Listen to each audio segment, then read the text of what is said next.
So guys, welcome to our YouTube channel. So guys, as you see, we are connecting the fire control panel, and this is the panel, the sounder, the detectors, all the devices, and the power backup battery. So guys, we are here to learn and know how to operate control panel. This is the board.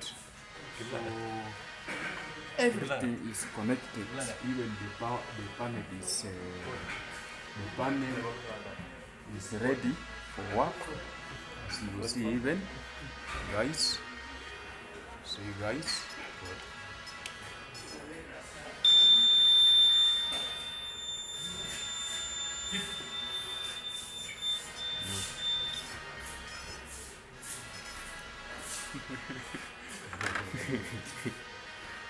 Hey, so guys,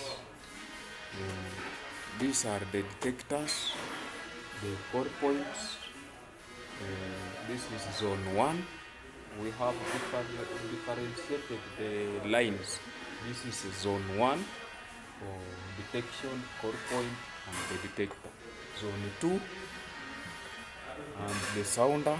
This is line for power, the backup battery, and the panel. Inside the panel we have resistors for zone 1 and 2, and the resistors for sounder 1 and 2, and these are the fuses.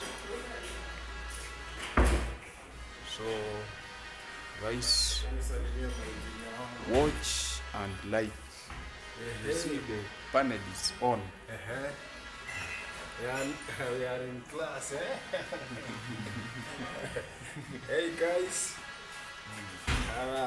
Sijui tuseme nini kwanza hapa, tuanzie wapi kwanza? Hiyo ngome ni kapita kazi itakuwa ready. Sikuwa ready kwa hiyo video. Ni haribu wallahi.